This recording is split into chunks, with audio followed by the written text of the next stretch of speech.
తాకట్టులో ఉన్న బంగారాన్ని విడిపించి ఆ రోజు ఆన్లైన్ రేటుకే మేము కొంటాం. Sharma gold company. నమస్తే, వెల్కమ్ టు సుమన్ టీవీ. నేను గిరిజ. 2025 ఆంగ్ల సంవత్సరంలో ద్వాదశ రాశుల వారికి ఏ విధంగా ఉండబోతోంది? అందులోనూ ఈ ఏడాదిలో 4 గ్రహాల మార్పు అయితే జరుగుతుంది అని అంటున్నారు. అటు గురుగ్రహం కానివ్వండి, శనిగ్రహం కానీ, అలాగే వీటితో పాటు రాహుకేతువులు కూడా మార్పు జరగబోతోంది. సో వీటి మార్పు ఈ 12 రాశుల వారికి, ఈ రాశి వారిపై ఎలాంటి ప్రభావాన్ని చూపిస్తుందో తెలిపేందుకు ఇవాళ మనతో పాటు ప్రముఖ జ్యోతిష్య పండితులు బ్రహ్మశ్రీ నందిబట్ల శ్రీహరి శర్మ గురువుగారు ఉన్నారు. వారితో మాట్లాడదాం. గురువుగారు నమస్కారం. వాగర్థ వివ సంపృక్తౌ వాగర్థ ప్రతిపత్తయే జగతః పితరౌ వందే పార్వతీ పరమేశ్వరౌ. సదాశివసమారంభాం శంకరాచార్య మధ్యమాం అస్మదాచార్య పర్యంతం వందే గురు పరంపరాం. ఆదిత్యాయ చ సోమాయ మంగళాయ బుధాయ చ గురుశుక్రశనిభ్యశ్చ రాహవే కేతవే నమః. శృంగేరి జగద్గురు పీఠాధిపతులకి, కంచిపీఠాధిపతులకి నమస్కారములు తెలియజేసుకుంటూ కార్యక్రమాన్ని ప్రారంభిద్దాం. గురువుగారు, కుంభరాశి వారికి ఈ 2025 ఆంగ్ల సంవత్సరంలో వారి అంటే రాశిపరంగా స్థితిగతి అలాగే గ్రహ గమనం ఏ విధంగా ఉంటుందంటారు గురువుగారు, తెలియజేస్తారా? ముందుగా వీక్షించేటువంటి సుమన్ టీవీ ప్రేక్షకులకి మనవి, ఇప్పుడు మనం చెప్పుకోబోయేటివి 2025 సంవత్సరంలో ఉండేటువంటి ద్వాదశ రాశుల వారికి సంబంధించినటువంటి మంచి చెడు విషయాల గురించి ఏ విధంగా ఉండబోతుంది. అయితే చాలామందికి ఒక సందేహం రావచ్చు, రాశుల ఫలితాలు అనేటువంటివి ఉగాది టు ఉగాది కదా మనం చెప్పుకునేది, మన సాంప్రదాయం. మన సాంప్రదాయాన్ని విడనాడి ఈ కొత్త సాంప్రదాయం ఏంటి, మనది కాని ధర్మాన్ని ఎందుకు మీరు ఈ విధంగా చెప్తున్నారు అనే ఆక్షేపణ కూడా ప్రేక్షకులు తెలియజేస్తారు. అయితే ఇక్కడ ధర్మం అంటూ ఒకటి ఉంటుందండి, శాస్త్రం అంటూ ఒకటి ఉంటుంది.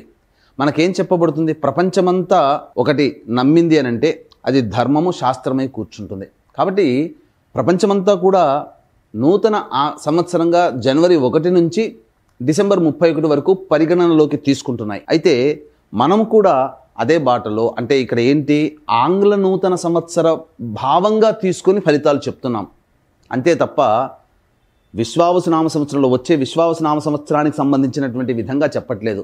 జనవరి 1వ తారీఖు నుంచి డిసెంబర్ 31వ తారీఖు వరకు ఉండేటువంటి గ్రహస్థితిని దృష్టిలో పెట్టుకొని 12 రాశుల వారికి ఏ విధంగా ఉండబోతుందో విషయాలే తెలుసుకుంటున్నాం. మళ్ళీ మన సాంప్రదాయం ప్రకారం ఉగాది సందర్భంగా వచ్చే విశ్వావసునామ సంవత్సరంలో 12 రాశుల వారికి ఉగాది టు ఉగాది సంబంధించినటువంటి శుభ అశుభ ఫలితాల గురించి మళ్ళీ మీ ముందుకు వచ్చే ప్రయత్నం చేస్తాను. ఇప్పుడు చెప్పబోయేటువంటి మాత్రం కేవలం ఆంగ్ల నూతన సంవత్సరంగా అనగా 2025 సంవత్సరంలో జనవరి 1 నుంచి డిసెంబర్ 31 వరకు మాత్రమే ఉండగలిగేటువంటి ఫలితాల గురించి చెప్పేటువంటి ప్రయత్నం చేస్తాను. కాబట్టి ఈ చిన్న గమనికని మీరు గమనించవచ్చని చెప్తున్నాం.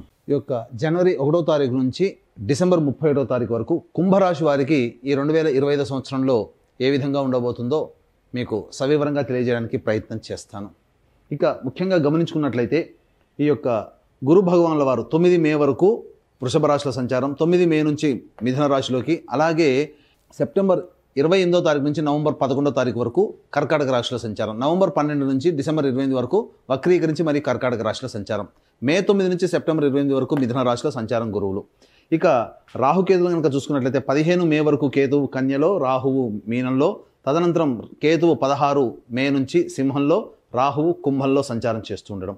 ఇక శని భగవానుల వారు కనుక చూసుకున్నట్లయితే ఏప్రిల్ 16వ తారీఖు వరకు కుంభంలో స్థితి పొంది ఉండడం, ఏప్రిల్ 16 నుంచి అక్టోబర్ 9 వరకు మీన రాశిలోకి సంచారం, అలాగే జూలై 8వ తారీఖు రోజున వక్రీకరించి స్థితి పొంది ఉండడం, అక్టోబర్ 10న మళ్ళీ కుంభరాశిలోకి ప్రవేశం చేసి వక్రీకరించినటువంటి స్థితిలోనే వక్రీకరించి ఉండడం, నవంబర్ 26వ తారీఖు రోజున వక్రగమనం ఆఖరు అని చెప్పవచ్చు. అయితే ఈ యొక్క కుంభరాశిలో జన్మించినటువంటి ప్రధానంగా ఏ వృత్తుల్లో ఉన్నటువంటి వాళ్ళకి ఎటువంటి విధంగా ఉంటుంది ముఖ్యంగా గమనించుకున్నట్లయితే ఈ యొక్క కుంభరాశిలో జన్మించినటువంటి వారికి 9 మే వరకు కూడాను అనగా మార్చి వరకు వక్రీకరించినటువంటి స్థితి చేత తృతీయ రాశి ఫలితాలు, చతుర్థ రాశి ఫలితాలు గురువు ఇవ్వబోతున్నాడు. తద్వారా ఏమవుతుంది, నూతన వ్యక్తుల యొక్క పరిచయ ప్రభావం అవుతుంది. ఎవరైనా కానీ మిమ్మల్ని నమ్మించి మోసం చేసే అవకాశాలు ఎక్కువగా గోచరమవుతున్నాయి. ఇక తదనంతరం గృహంలో కొద్దిపాటి చికాకుల సమస్యలు అనేటువంటివి ఉంటాయి. ఇవన్నీ కూడాను సర్వసాధారణమైనటువంటి విషయాన్ని గమనించుకోవాలి. ఈ గురువు 3-4 రాశుల ప్రభావాల్ని అంత ఇబ్బందిగా పెట్టే విధంగా ఉండదని గమనించుకోవాలి. ఇక 9 మే నుంచి ఎప్పుడైతే మిథున రాశిలోకి సంచారం చేస్తాడో అప్పటి నుంచి యోగవంతమైన కాలం కుంభరాశి వారికి ఉండబోతుంది. ఎప్పటి వరకు? మే 9 నుంచి సెప్టెంబర్ 28వ తారీఖు వరకు మిథున రాశిలో ఉంటాడు. ఈ మే 9 నుంచి సెప్టెంబర్ 28 మధ్యకాలంలో యోగవంతమైనటువంటి జీవితం అన్ని రంగాలలో ఉన్నటువంటి వాళ్ళు పొందుతారు అని చెప్పవచ్చు. ఇక సెప్టెంబర్ 28 నుంచి నవంబర్ 11 వరకు కర్కాటక రాశిలో సంచారం చేస్తున్నటువంటి ఈ కారణం చేత ప్రధానంగా ఒక 45 రోజుల పాటు ఉంటాయి రుణ బాధలు, ఆర్థిక సమస్యలు, పెద్దల యొక్క సహాయ సహకారాలు లేకపోవడం, ప్రతి పని మందకొడిగా సాగడం, ఆటంకాలు ఎదురవ్వడం ఈ యొక్క సెప్టెంబర్ 28 నుంచి నవంబర్ 11 వరకు 2025 సంవత్సరంలో కుంభరాశిలో జన్మించినటువంటి వారు ఎదుర్కోబోతున్నారు. ఇక నవంబర్ 12 నుంచి డిసెంబర్ 28 వరకు ఈ కర్కాటక రాశిలోనే వక్రీకరించినటువంటి ఫలితం వలన గురువు మిథున రాశి ఫలితాన్ని ఇవ్వబోతున్నాడు. కాబట్టి మే 9 నుంచి సెప్టెంబర్ 28 వరకు ఏ విధమైనటువంటి యోగదాయకమైనటువంటి పరిస్థితులు పొందగలుగుతారో అటువంటిది మళ్ళీ నవంబర్ 12 నుంచి డిసెంబర్ 28వ తారీఖు వరకు ఏకమొత్తంగా చూసుకున్నట్లయితే సంవత్సరం అంతా కూడాను ఒక 2-3 నెలలు తప్ప గురువు వారు అన్నీ యోగించే స్థితిలో ఉన్నారు. అయితే ఇక్కడ ప్రధానంగా ఏ వృత్తిలో ఉన్నటువంటి వారికి ప్రధానంగా యోగిస్తుంది అంటే ఎడ్యుకేషనల్ ఇన్స్టిట్యూషన్ నడిపేటువంటి వాళ్ళు, రెస్టారెంట్ బిజినెస్లో, అలాగే జనరల్ స్టోర్ నడిపేటువంటి వాళ్ళు, ఎఫ్ఎంసీజీ ప్రోడక్ట్లో, సూపర్ మార్కెట్లు నడిపేటువంటి వాళ్ళు, అలాగే జ్యువెలరీ రంగంలో ఉన్నటువంటి వారు, తీర్థయాత్రలో పూజా స్టోర్స్ నడిపేటువంటి వాళ్ళు, రోడ్డు సైడ్ పండ్లు అమ్ముకునేటువంటి వాళ్ళు, అలాగే పండ్లు ఇతర ఫలాలు అమ్ముకునేటువంటి వాళ్ళు, ముఖ్యంగా ఈ యొక్క కుకింగ్ పాయింట్స్ ఉండేటువంటి అనగా పికిల్స్ అలాగే కర్రీ పాయింట్స్లో నడిపేటువంటి వాళ్ళు, వీళ్ళకందరికీ కూడా అద్భుతమైనటువంటి ధనాదాయం ఉంటుంది. వివిధ రకాల బ్రాంచ్ విస్తరణ చేస్తారు. అలాగే మీ వ్యాపారం వృద్ధి చేసుకోవాలనుకున్నప్పుడు ఏదైతే మీరు ప్రణాళిక రూపొందించుకుంటారో మే 9 నుంచి సెప్టెంబర్ 28 మధ్య కాలంలో పూర్తయ్యేటట్టు చూసుకోండి. తద్వారా ఈ సంవత్సరం ఈ చెప్పబడినటువంటి వృత్తిలో ఉన్న వాళ్ళు అద్భుతమైనటువంటి యోగాన్ని పొందుతారని చెప్పవచ్చు. ఇక ముఖ్యంగా ఈ శని భగవానుల వారు కనుక చూసుకున్నట్లయితే ప్రధానంగా రాశిలోనే శని సంచారం 16 ఏప్రిల్ వరకు జరుగుతుంది. 16 ఏప్రిల్ నుంచి అక్టోబర్ 9 వరకు ఈ యొక్క మీనరాశిలో సంచారము. కాబట్టి మళ్ళీ జూలై 8వ తారీఖు నుంచి వక్రీకరించే స్థితి ఉన్నటువంటి కారణం చేత మళ్ళీ జన్మ శని ప్రభావం కనబడుతుంది. అయితే ఈ యొక్క అక్టోబర్ 10న కుంభంలో మళ్ళీ వక్రీకరించినటువంటి కారణం చేత ఈ సంబంధించినటువంటిది అనగా ఒకే సంవత్సరంలో ఈ కుంభరాశి వాళ్ళు పూర్తి ఏలిన నాటి శని దోష ప్రభావాన్ని అనగా గత 5 సంవత్సరాలుగా ఎటువంటి ఇబ్బందులు పడుతున్నారో మళ్ళీ ఈ 2025 సంవత్సరంలో శని ప్రభావంలో ఇబ్బందులు ఎదుర్కొంటారు. కాబట్టి ఈ యొక్క కుంభరాశిలో జన్మించినటువంటి వాళ్ళు ప్రధానంగా స్టీల్ వ్యాపారస్తులు, చర్మం సంబంధమైనటువంటి తోలు చర్మం సంబంధించినటువంటి వ్యాపారస్తులు, అలాగే ప్రధానంగా ఈ oils, edible oils, auto oils ఇటువంటివన్నీ నడిపేటువంటి వాళ్ళందరికీ కూడాను కొంత గడ్డు కాలం అని చెప్పవచ్చు, ఇబ్బందికర పరిస్థితులని ఎదురవుతాయని చెప్పవచ్చు. ఈ యొక్క శని ప్రభావం వలన అనుకున్నటువంటి పనులు కొంత మందగొడిగా సాగుతాయి. అయితే ఇక్కడ ప్రధానంగా విదేశీయానం, విదేశీ విద్యకు సంబంధించే ప్రయత్నాలన్నీ కూడా ఎప్పటి నుంచి మీకు బాగుంటాయి అని అంటే ఈ యొక్క శని భగవానుల వారు అక్టోబర్ 10 నుంచి వక్రీకరించి కుంభరాశిలో ఉంటాడు. కాబట్టి దూర ప్రాంత ప్రయాణం అక్టోబర్ 10వ తారీఖు తర్వాత మీకు గోచరం అవుతుంది. ఇక రాహుకేతుల ప్రభావాన్ని చూసుకున్న జన్మరాహు 16 మే నుంచి, సప్తమ కేతువు 16 మే నుంచి ఏర్పడుతున్నటువంటి కారణం చేత ఈ 16 మే తర్వాత పోరాట పటిమ, స్ఫూర్తితో, ఆత్మవిశ్వాసంతో ముందడుగు వేస్తే ఈ రాహు ఇచ్చినటువంటి యోగం మీకు ఏ గ్రహం కూడా ఇవ్వకపోతుంది. కాబట్టి ఆత్మవిశ్వాసంతో ముందడుగు వేసే ప్రయత్నం చేయండి. ఎక్కడ కూడాను అధైర్యపడకుండా ఉండి మీరు కనుక ప్రయత్నం చేస్తే ఈ యొక్క కుంభరాహు 16 మే నుంచి వచ్చేటువంటిది యోగాన్ని ఇస్తుంది. అయితే ఈ యొక్క 15వ తారీఖు మే వరకు రాహు మీనరాశిలో, కేతువు కన్యా రాశిలో సంచారం చేస్తున్నటువంటి కారణం చేత గృహంలో పలు చికాకులు, సమస్యలు ఎదురవుతాయి. కుటుంబ సభ్యుల, వ్యక్తుల మధ్య మనస్పర్ధలు వచ్చేటువంటి అవకాశం ఉంటుంది. మీ యొక్క వాక్కే మీకు ఇబ్బందికర పరిస్థితులు తెచ్చి వస్తాయి. కాబట్టి 16 మే వరకు కూడా మీరు వాక్కును ఎంత తక్కువగా వినియోగిస్తే అంత ఆనందంగా ఉంటారు. లౌక్యంతో వ్యవహరించండి. తానొప్పక నొప్పింపక తిరుగువాడు ధన్యుడు సుమతి అన్నట్టుగా ఈ కుంభరాశి వాళ్ళు 15 మే వరకు ఉండే ప్రయత్నాన్ని చేయండి. ఇక గమనించుకున్నట్లయితే ఈ యొక్క కుంభరాశిలో జన్మించినటువంటి కేంద్ర రాష్ట్ర ప్రభుత్వ ఉద్యోగస్తులకి అద్భుతమైనటువంటి అవకాశాలు గోచరమవుతున్నాయి. గురు అనుగ్రహం ప్రభావం ఉన్నటువంటి కారణం చేత అధికారుల యొక్క అండదండలతో మీరు ఇంక్రిమెంట్స్, ప్రమోషన్స్తో కూడుకున్నటువంటి బదిలీలు మీకు కలుగుతాయి. అలాగే దూర ప్రాంతాలకి, కోరుకున్న చోటకి బదిలీలు కావాలనుకునేటువంటి ఎవరైతే కుంభరాశిలో జన్మించినటువంటి వాళ్ళు ఉంటారో వాళ్ళకి అనుకూలంగా వాళ్ళు కోరుకున్న చోటికి బదిలీలు అనేటువంటి అవుతాయి. ఇక ప్రైవేట్ రంగంలో ఉన్నటువంటి వారికి బాధ్యతలతో కూడుకున్నటువంటి పదవులు లభిస్తాయి. నిరుద్యోగస్తులకి ఉద్యోగం లభిస్తుంది. అయితే ప్రధానంగా మీరు ఏ సమయంలో మీరు ఉద్యోగాలు, ప్రతి వ్యవస్థలో ఎవరైనా కానీ ప్రైవేట్ రంగంలో పనిచేసేటువంటి వాళ్ళు ఉద్యోగం మారాలని అనుకుంటారు. అయితే ఈ సంవత్సరంలో 2025లో ఎవరైతే ఉద్యోగం మారాలనుకున్నారో అటువంటి వారికి తగిన సమయం ఎప్పుడు మీకు కలిసి వస్తుంది అని అనుకున్నట్టయితే ఏప్రిల్ 12వ తారీఖు నుంచి మే 13వ తారీఖు మధ్యకాలంలో ఉద్యోగ మార్పు కనుక చేసుకునే ఆలోచన ఉంటే ఆ సమయంలో చేసుకోండి. ఖచ్చితంగా మీకు అనుకూలంగా ఉద్యోగం లభిస్తుంది. మళ్ళీ తర్వాత ఎప్పుడంటే జూలై 15 నుంచి ఆగస్టు 16 వరకు ఉన్నటువంటి ఈ కాలంలో మీకు అద్భుతమైనటువంటి యోగం కలగబోతుంది. ఇక నవంబర్ 14 నుంచి డిసెంబర్ 31వ తారీఖు వరకు ఉన్నటువంటి కాలం కూడా యోగదాయకమైనటువంటి కాలమే అని చెప్పవచ్చు. అయితే ప్రధానంగా అంతా బాగుందండి, కుంభరాశి వారికి అన్ని గ్రహాలు బాగున్నాయి, మిగతా సమస్యలు అంటూ ఉండవా అని అంటే సమస్యలు కుజగ్రహ రూపంలో ఎదురవబోతున్నాయి. జనవరి 21 నుంచి ఏప్రిల్ 1 వరకు ఉన్నటువంటి ఈ కారణం చేత ప్రధానంగా ఏమవుతుంది, వాహన ప్రమాదాలు చోటు చేసుకునే అవకాశాలు ఉంటాయి. కాబట్టి జాగ్రత్తలు పాటించండి. తల్లిగారి ఆరోగ్యం పట్ల శ్రద్ధ వహించాల్సినటువంటి పరిస్థితి. అలాగే గృహ మార్పు, స్థల మార్పు జనవరి 21 నుంచి ఏప్రిల్ 1 లోపల మీకు ఎదురయ్యేటువంటి అవకాశాలు ఈ కుంభరాశిలో జన్మించినటువంటి వారికి ఉంటాయని చెప్పవచ్చు.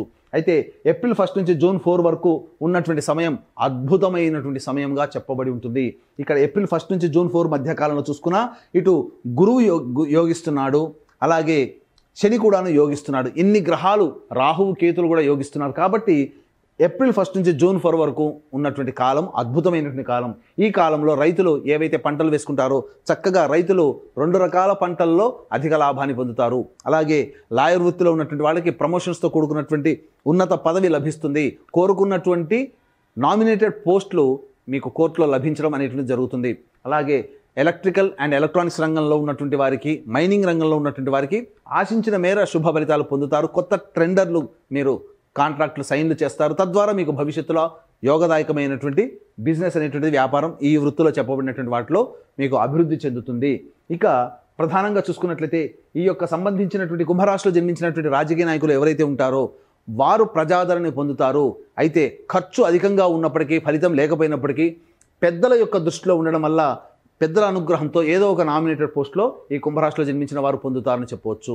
అయితే ఈ యొక్క కుంభరాశిలో జన్మించినటువంటి సినీ కళారంగ ప్రముఖులు, నాటక టీవీ రంగంలో ఉన్నటువంటి వాళ్ళు, 24 ఫ్రేమ్స్లో వర్క్ చేసేటువంటి వాళ్ళు, అలాగే సంగీతము, నాట్యము వంటి రంగాల్లో ఉన్నటువంటి వారికి అద్భుతమైనటువంటి యోగదాయకమైనటువంటి పరిస్థితి గోచరమవుతుంది. కొత్త కాంట్రాక్టులు వస్తాయి. నూతన ప్రాజెక్టులు సైన్ చేయడం ద్వారా ప్రజాదరణ కలిగినటువంటి వ్యక్తులుగా సంఘంలో పేరు ప్రతిష్టలు పెరుగుతాయి. దీంతో పాటుగా డబ్బు, ఆదాయం అన్నీ కూడాను పెరుగుతాయి. తద్వారా మంచి స్థితిలో ఉంటారని చెప్పవచ్చు. ఇక ఈ యొక్క కుంభరాశిలో జన్మించినటువంటి స్త్రీ పురుషులకి వివాహాది శుభకార్యాలు మే 9 నుంచి సెప్టెంబర్ 28 మధ్యకాలంలో జరిగి తీరుతుంది. కాబట్టి ప్రయత్నం చేయండి. తప్పకుండా దైవానుగ్రహం వల్ల అనుకున్నటువంటి సంబంధం మీకు వచ్చి చేరడం, తద్వారా భవిష్యత్తు జీవితం ఆనందదాయకంగా ఉండడం అనేటువంటిది మే 9 నుంచి సెప్టెంబర్ 28 మధ్యకాలంలో ఏర్పడబోతుంది. అయితే ఈ యొక్క రాశిలో జన్మించినటువంటి స్త్రీలకి ప్రధానంగా బాధ్యతలు ఎక్కువగా ఉంటాయి, కానీ ఫలితము తక్కువగా ఉంటుంది. చేసేది పెద్దలు, చేసేది పెద్ద బాధ్యత, దక్కేది ఫలితము తక్కువగా ఉండడం. తద్వారా మానసిక శ్రమ, శారీరక ఒత్తిడి ప్రభావం వల్ల కొంత అనారోగ్య సమస్యలకు గురయ్యేటువంటి అవకాశాలు ఈ యొక్క కుంభరాశిలో జన్మించినటువంటి స్త్రీలకి కలగబోతున్నాయి. అయితే ప్రధానంగా సంతానం కోసం ఎదురు చూసేటువంటి వ్యక్తులకి మే 9 నుంచి సెప్టెంబర్ 28 మధ్యకాలంలో సంతానం డెలివరీ కావడం కానీ, కన్సీవ్ కావడం కానీ జరిగేటువంటి అవకాశాలు ఎక్కువగా ఉన్నాయని చెప్పవచ్చు. ఇక్కడ ప్రధానంగా గమనించుకున్నట్లయితే ఈ యొక్క కుంభరాశిలో జన్మించినటువంటి ఇతర వ్యాపారస్తులు ఎవరైతే ఉంటారో వాళ్ళకందరికీ కూడాను యోగదాయకమైనటువంటి పరిస్థితి మే 9 నుంచి సెప్టెంబర్ 28 మధ్యకాలంలో గోచరమవుతుంది. అయితే ఇక్కడ గమనించాల్సిన అంశం ఏంటంటే ఈ యొక్క వారసత్వ సంబంధించినటువంటి ఆస్తులు, తగాదాలు ఏవైతే ఉంటాయో అవి మీరు ఈ సంబంధించినటువంటి పరిష్కరించుకునే దిశగా మీరు జూలై 26వ తారీఖు నుంచి సెప్టెంబర్ 11 మధ్యకాలంలో కొంత సమస్యలు, ఆస్తులకు సంబంధించినటువంటి సమస్యలు పెరిగేటువంటి అవకాశాలు ఉంటాయి. అయితే వీటి పరిష్కారం అనేటువంటిది కూర్చొని పరిష్కరించుకోగలిగితే అద్భుతమైనటువంటి మంచి స్థితిగతులు కలుగుతాయని చెప్పొచ్చు. ఈ జూలై 26 నుంచి సెప్టెంబర్ 11 ఈ మధ్య కాలంలో అనారోగ్య సమస్యలు తలెత్తేటువంటి అవకాశం ఉంటుంది. ఆపరేషన్స్ కోసం ఎదురు చూసి ఉండి ఒక డేట్ ఫిక్స్ కాలేదు ఇంతవరకు అనుకునేటువంటి వాళ్ళకి జూలై 26 నుంచి సెప్టెంబర్ 11 మధ్య కాలంలో ఆపరేషన్స్ జరిగి తీరుతాయి. అయితే ఇక్కడ డిసెంబర్ 5వ తారీఖు నుంచి డిసెంబర్ మాసాంతం వరకు కూడాను ప్రధానంగా ఉద్యోగంలో సమస్యలు, ఉద్యోగ మార్పులు గోచరమవుతున్నాయి. కాబట్టి జాగ్రత్తలు పాటించి డిసెంబర్ 5 తర్వాత ఉద్యోగంలో మార్పులు అనేటువంటివి ఉంటాయి. కాబట్టి ఏ తర్వాత చూసుకుంటే ప్రధానంగా గమనించాల్సిన అంశము జూన్ 4 నుంచి జూలై 26వ తారీఖు వరకు ఉన్నటువంటి సమయంలో కోపతాపాలు ఎక్కువగా వస్తాయి. ఎదుటి వారితో, జీవిత భాగస్వామితో విభేదాలు ఏర్పడే అవకాశం జూన్ 4 నుంచి జూలై 26వ తారీఖు మధ్య కాలంలో ఉంటాయి. కాబట్టి వ్యాపార భాగస్వాములతో కానీ, జీవిత భాగస్వాములతో కానీ, లేదా మీ ఇంటి కుటుంబ సభ్యులతో కానీ ఎక్కువగా కోపతాపాలకు గురవకుండా జూన్ 4 నుంచి జూలై 26 వరకు మౌనాన్ని ఆశ్రయిస్తూ, లౌక్యాన్ని ప్రదర్శిస్తూ ముందుకు సాగినట్లయితే చాలా సమస్యలు తగ్గుముఖం పడతాయని చెప్పవచ్చు. అయితే ఇక్కడ ప్రధానంగా ఈ యొక్క కుంభరాశిలో జన్మించినటువంటి వారికి జీవితం ఈ 2025 సంవత్సరంలోనైనా కానీ వారు అనుకున్నటువంటి పనులు నెరవేరాలనే ఒక సత్సంకల్పంతో కొన్ని మంచి కార్యక్రమాలు భవిష్యత్తులో చేపట్టబోతున్నాము.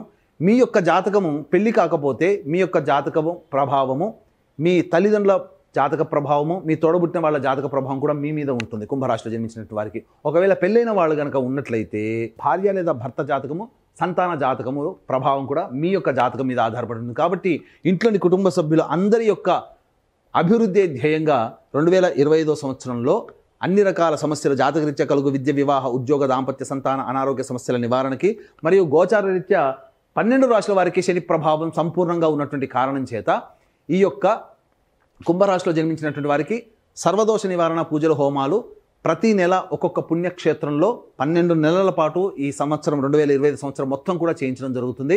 దీనికి శ్రీకారం జనవరి 13వ తారీఖు రోజున శ్రీకాళహస్తిలో కానీ శ్రీశైలంలో కానీ జరపబోతున్నాం. ఆ దారభ్యత ప్రతి నెల మీ కుటుంబ సభ్యుల గోతనామాలతో చేయించడం జరుగుతుంది. అవకాశం ఉన్న వాళ్ళు కార్యక్రమ వివరాలు, రిజిస్ట్రేషన్ ఎలా తెలుసుకోవాలో కార్యక్రమ తదనంతరం కాంటాక్ట్ చేసి పూర్తి వివరాలు తెలుసుకోవచ్చు.